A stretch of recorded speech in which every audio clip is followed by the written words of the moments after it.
안녕하세요, 상나입니다. 옛날부터 구독자 몇몇 분들이 이 토픽에 관련된 컨텐츠를 제작해주시면 한다고 하셔서 드디어 만들게 되었군요. 그래서 오늘은 제가 1년 동안 해외에서 유튜브를 진행하면서 한 번도 다루지 않았던 컨텐츠에 대해서 잠깐 다뤄볼 생각입니다. 바로 영어 공부 관련 컨텐츠죠.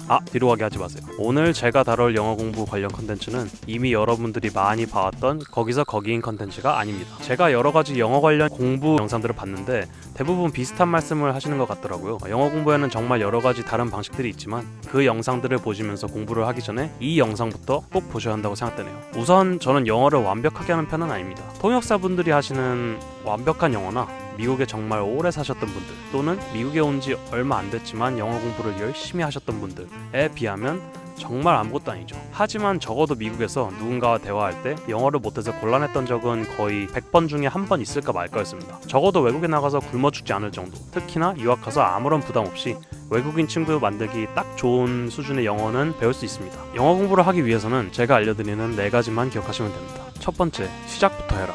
솔직히 까놓고 이야기해보죠. 눈 감고 자신에게 솔직해져 보세요. 나는 정말 제대로 각 잡고 영어를 배우고 싶어서 배워본 적이 있는가를 말이죠. 영어를 제대로 못하신다면 그건 공부를 안 해서 그래요. 새로운 언어를 배우는 것은 굉장히 즐거워하시는 분들을 제외하고는 영어 단어를 외우는 것을 좋아하는 사람은 없겠죠. 그래서 시작이 어려운 거예요. 영어 단어 외워서 내가 이것을 써먹을 수 있을지도 모르겠지만 게임, 잠, 영화 같은 거는 이제 하면 즉시 바로 쾌감을 느낄 수 있는 것들은 하는 게 쉽거든요. 하지만 영어 공부를 하는 것은 투자와 같은 개념이라고 생각하시면 될 것 같아요. 솔직히 언제 쓸지 모르지만 꼭 써야 하는 상황이 왔을 때 엄청난 효과를 발휘할 수 있다고 생각하거든요. 영어를 혼자서 공부라도 해봤지만 잘 못하는 사람들에게 절대로 뭐라고 하시면 안 됩니다. 그분들은 적어도 시작이라도 하신 분들이에요. 그리고 무슨 일을 해도 적어도 시도는 해보실 분들이기 때문에 굉장한 분들이죠. 자, 그렇다면 이제 영어 공부는 시작을 했지만 공부를 해도 안 느는 것 같고 어디서부터 어떤 방식으로 배워야 할지 모르시는 분들께 드릴 2번째 팁 나갑니다. 자신이 즐겁게 배울 수 있는 것을 찾아라. 일단 영어 공부를 시작했지만 도저히 영어 단어들이 눈에 들어오지 않고 집중도 안 되고 잊어먹기 일수다? 그렇다면 공부 방법이 잘못된 겁니다. 무슨 일이든 그렇듯이 자신이 즐겁게 할 수 있는 게 아니라면 집중도 안 되고 머릿속에도 잘 안 남고 오래가지도 못합니다. 간단한 예를 들자면 일을 할 때도 자신이 하기 싫은 일을 하고 앉아있으면 빨리 끝내고 집에 가서 치킨 뜯고 싶은 생각밖에 안 나잖아요. 공부도 똑같다고 생각합니다. 제가 처음 영어 공부를 시작했을 때는 책을 펼쳐놓고 영어 단어만 주구장창 외우던 때가 있었습니다. 솔직히 말하면 책 펼쳐놓고 공부했던 것들 중 기억에 남는 것은 하나도 없었습니다. 항상 책을 펴고 영어 공부를 해야 할 때는 더 놀고 싶은 생각뿐이었죠. 머릿속에 영어가 들어올 리가 없죠. 제가 영어를 배웠던 방식은 2가지였습니다. 미디어와 게임.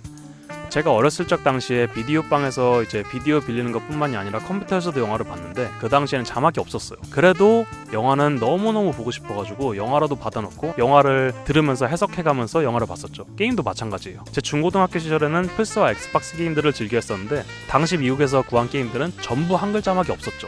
그래서 영어 자막이라도 켜놓고 해석해가면서 게임을 했습니다. 특히나 미국의 콘솔 게임 같은 경우에는 우리나라의 많은 온라인 게임들과는 달리 스토리가 있고 내용을 모르면 게임이 진행이 안 되거나 스토리에 몰입이 안 된다거나 하는 일이 비일비재했기 때문에 일일이 단어를 하나하나 해석해가면서 했던 기억이 나네요. 그리고 게임을 하거나 영화를 보면서 직접 해석했던 단어들이나 문장들은 머릿속에 계속 박혀서 절대 잊어먹은 적이 없습니다. 만약에 책 펼쳐놓고 하는 공부가 재미있다면 그 방식으로 하셔도 전혀 문제될 게 없습니다. 중요한 것은 자신이 공부라고 생각하지 않고 즐기면서 할 수 있는 방법을 찾는 것이죠. 3번째는 반복입니다.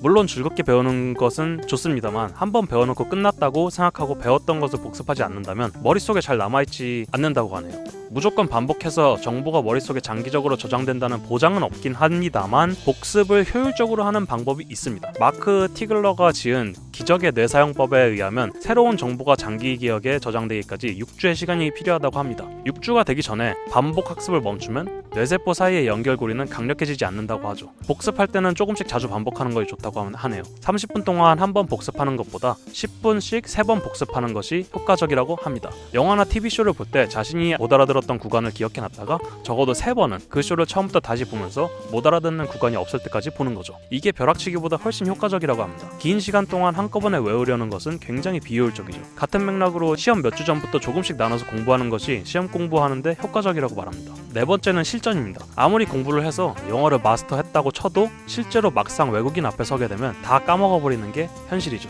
무슨 말부터 해야 할지 앞이 깜깜해지죠. 그리고 그 전에 말했듯이 반복이 중요한데 실전에서 계속 배웠던 단어나 문장을 써보는 것도 반복입니다. 그런데 저는 외국으로 나갈 수 있는 여력이 안 되는데 어떻게 하죠? 이제 라는 분이 계실 수도 있습니다. 여러분, 지금 2020년입니다. 핸드폰 하나로 모든 걸 다 할 수 있어요. 조금만 찾아보면 외국인들과 대화할 수 있게 연결해주는 앱들이 이미 널려 있습니다. 인터넷에서 잘 찾아보시고 계속 외국인들과 매일 대화를 하다 보면 조금씩 외국인들과 말하는 게 편해질 것이고 자연스럽게 말도 할 수 있게 될 겁니다. 저도 미국에서 공부할 때 학교에 한국인들이 별로 없었던 이유도 있겠지만 굳이 한국인들을 찾아다닌 적은 없습니다. 친해지게 되면 친해지는 거고 아니면 많은 거고라는 느낌이 좀 있었죠. 제가 친구를 사귀었던 기준은 한국인이냐 아니냐보다는 이 사람과 나와 잘 맞고 평생을 같이 하고 싶은 사람이냐 아니냐, 그게 더 컸거든요. 이렇게 오늘은 간단하게 영어를 효율적으로 공부할 수 있는 4가지 방법에 대해서 알아봤는데요.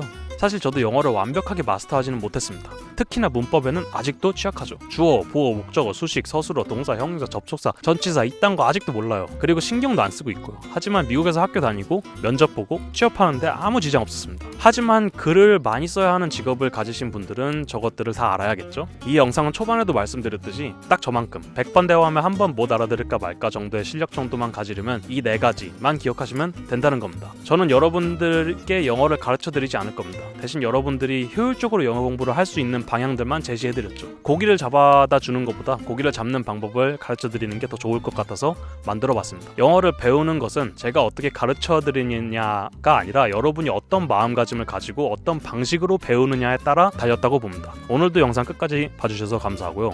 마지막으로 드릴 말씀이 있습니다. 드디어